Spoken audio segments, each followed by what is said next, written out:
Bon mercredi à tous, j'espère que vous allez bien. Cette semaine, nous allons lire dans Hébreux 10, donc préparez vos Bibles car nous commencerons tout de suite après ceci.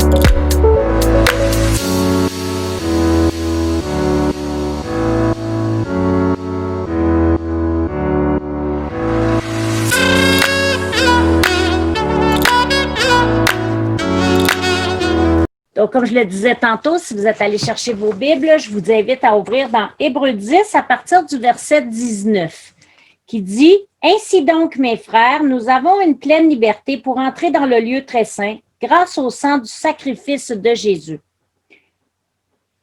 Il nous en a ouvert le chemin, un chemin nouveau et vivant à travers le rideau du sanctuaire, c'est-à-dire à travers son propre corps. Ainsi, nous avons un grand prêtre éminent placé à la tête de la maison de Dieu. Approchons-nous donc de Dieu avec un cœur droit, avec la pleine assurance que donne la foi, le cœur purifié de toute mauvaise conscience et le corps lavé d'une eau pure. Restons fermement attachés à l'espérance que nous reconnaissons comme vraie, car celui qui nous a fait les promesses est digne de confiance.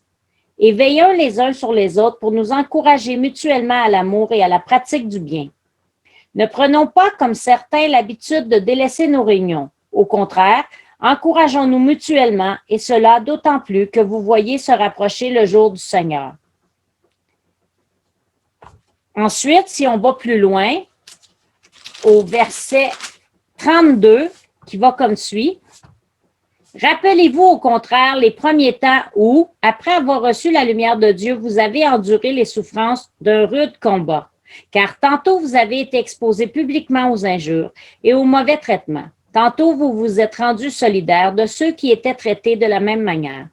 Oui, vous avez pris part à la souffrance des prisonniers et vous avez accepté avec joie d'être dépouillés de vos biens, car vous saviez en possession de richesses plus précieuses et qui durent pour toujours. N'abandonnez donc pas votre assurance, une grande récompense lui appartient. Car il vous faut de la persévérance afin qu'après avoir accompli la volonté de Dieu, vous obteniez ce qu'il a promis. Encore un peu de temps, un tout petit peu de temps, et celui qui doit venir viendra. Il ne tardera pas. Celui qui est juste à mes yeux vivra par la foi. Mais s'il retourne en arrière, je ne prends pas plaisir en lui. Quant à nous, nous ne sommes pas de ceux qui retournent en arrière pour aller se perdre, mais de ceux qui ont la foi pour être sauvés. Décortiquons un peu ces versets. Qu'est-ce qu'on a entendu ici? Première chose, on a entendu que Jésus, il nous a montré un chemin en donnant sa vie pour nous, en versant son sang sur la croix. Ensuite, qu'est-ce qu'on a entendu? On a entendu que nous devons marcher droit, avoir un cœur droit et une vie pure devant le Seigneur. Qu'est-ce que ça veut dire, ça? Est-ce que ça veut dire que parce que je donne ma vie à Jésus, je deviens parfait? On aspire à devenir parfait. Mais comme on est encore sur cette terre et qu'on est encore humain, bien, ça arrive qu'on n'est pas parfait. Ça arrive qu'on fait des erreurs, même si on a le Seigneur dans nos vies. Qu'est-ce qu'on doit faire quand ça arrive? On demande pardon au Seigneur et on avance. On ne recule pas, on avance. Puis, on ne demande pas pardon puis aller recommencer. Non, non, non. On demande pardon, on continue puis on ne le fait plus. Ensuite, qu'est-ce qu'on a eu aussi? On a eu « N'abandonnez pas vos assemblées ». Vous savez, présentement, avec le temps où ce qu'on vit avec la COVID, beaucoup d'églises ont dû fermer les portes. Beaucoup d'églises ne peuvent pas se réunir dans les locaux. Mais beaucoup d'églises, par contre, ont trouvé des solutions, que ce soit par Zoom, par YouTube, par Facebook, nommez-les n'importe quelle façon Internet, bien, ils sont là quand même. Puis ce que je vous encourage, là, c'est bien, renseignez-vous sur ce que vos assemblées ont comme solution pour vous rassembler. N'abandonnez pas votre assemblée. Ne vivez pas votre vie chrétienne toute seule, car vous avez besoin les uns des autres. Comme ça dit, on doit s'encourager mutuellement, on doit s'aimer, se donner de l'amour les uns pour les autres. Quand on sait que quelqu'un de l'Église est malade, on prie pour lui. Quand on sait que quelqu'un de l'Église, ça fait longtemps qu'on ne l'a pas vu, bien, on demande de ses nouvelles. Alors, ne restez pas seul dans votre coin.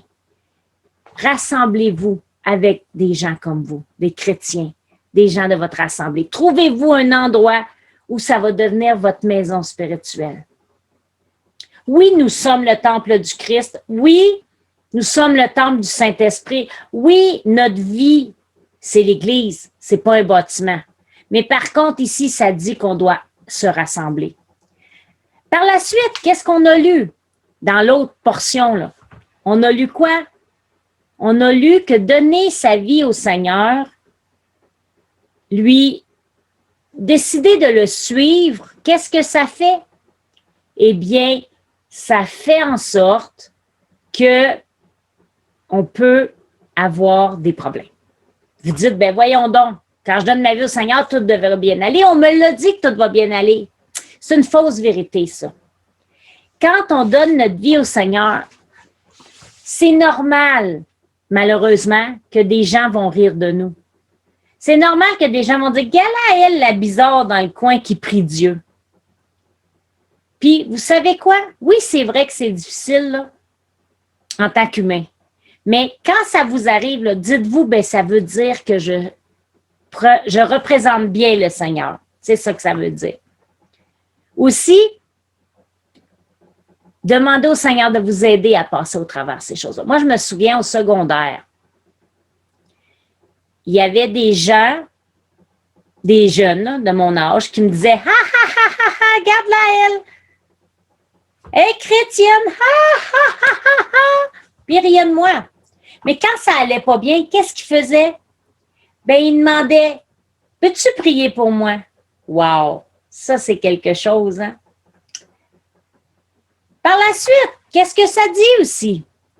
Ça dit que je ne dois pas retourner en arrière, mais que je dois regarder vers l'avant.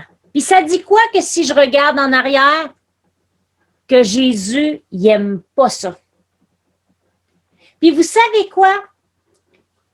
Si on suit le Seigneur, si on regarde vers l'avant, si on essaie de plus en plus à devenir parfait, sans péché, eh bien, on a une vie de l'autre côté qui nous attend, puis une vie céleste avec le Seigneur. Mais si tu ne suis pas le Seigneur, si tu ne demandes pas au Seigneur de venir dans ta vie, ben, c'est pas beau ce qui t'attend à l'autre côté.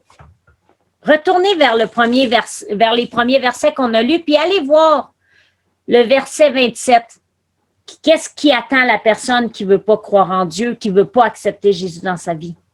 La seule perspective est alors l'attente terrifiante du jugement et le feu ardent qui consumera tous ceux qui se révoltent contre Dieu.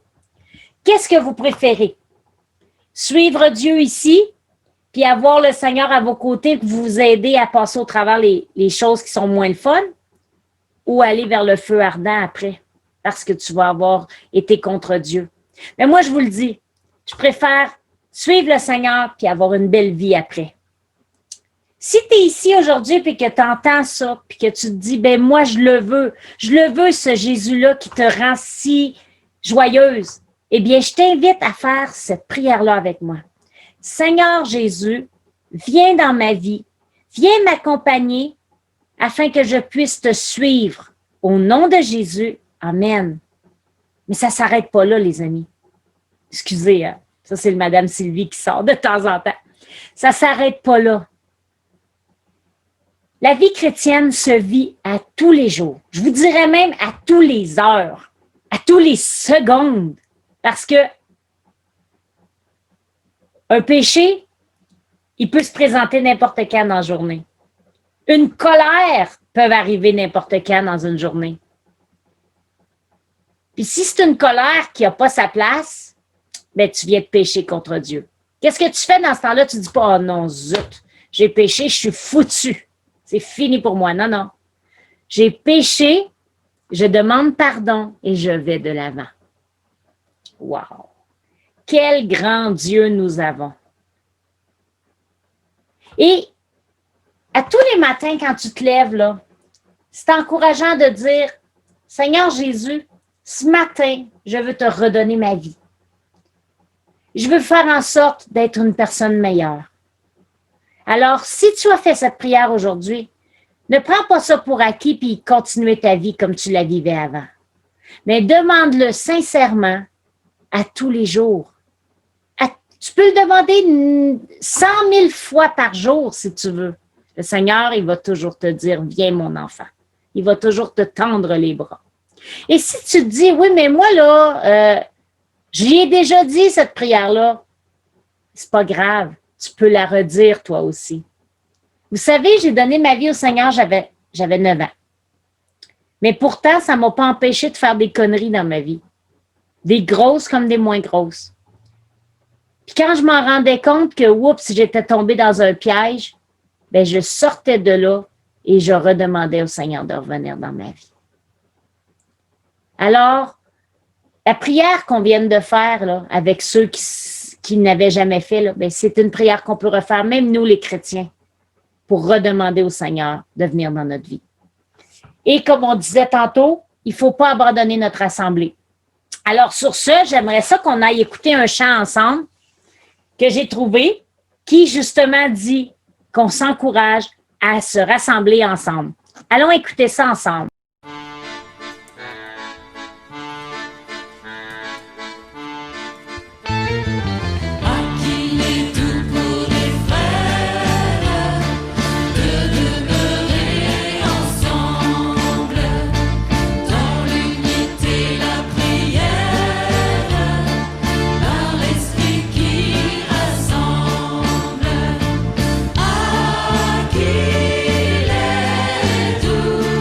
De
Donc, j'espère que ce chant vous a béni comme il me bénit à chaque fois que je l'entends. Ce chant-là, je le connais depuis vraiment longtemps. Je le chantais, j'étais toute petite, puis c'est un chant qui nous donne le goût de danser. Donc, j'espère que vous avez dansé devant le Seigneur dans vos salons et ou dans n'importe quelle place où vous écoutez la vidéo.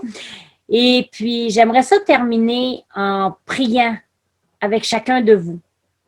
Et si vous êtes malade, si vous avez mal quelque part dans votre corps, je vous invite à toucher l'endroit où vous avez mal parce que je vais prier pour vous. Alors, fermons nos yeux et prions ensemble. Seigneur Jésus, merci pour ce que tu fais pour nous. Merci pour le sacrifice que tu as fait de venir sur cette terre afin de te sacrifier, afin que nous puissions avoir la vie éternelle par la suite. Merci Seigneur que tu as pris notre place, que tu nous montres le chemin. Merci que tu nous accompagnes. Et Seigneur, je te prie pour tous ceux qui sont malades présentement. Seigneur, toi, tu les vois. Moi, je ne les vois pas, mais toi, tu les vois. Tu connais chacun des besoins, chacune des maladies présentes dans chacun de ceux qui sont là ce matin, ou cet après-midi, ou ce soir. Seigneur, mets ta main de guérison sur chacun des personnes malades. Puis Seigneur, si ça prend des médecins pour cette maladie, Seigneur, ben, mets ta main sur les médecins qui suivent la maladie. Et Seigneur, si c'est ta volonté que ça soit guéri instantanément, je sais que tu peux le faire, eh bien, fais ta volonté, Seigneur. Guéris ces gens qui entendent ce matin. Alléluia, Jésus.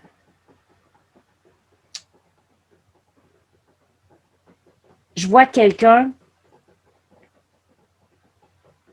qui a mal à un genou. Seigneur, je te prie pour cette personne-là. Je ne sais pas c'est qui, mais Seigneur, que tu puisses guérir son genou. Dans le nom de Jésus. Amen.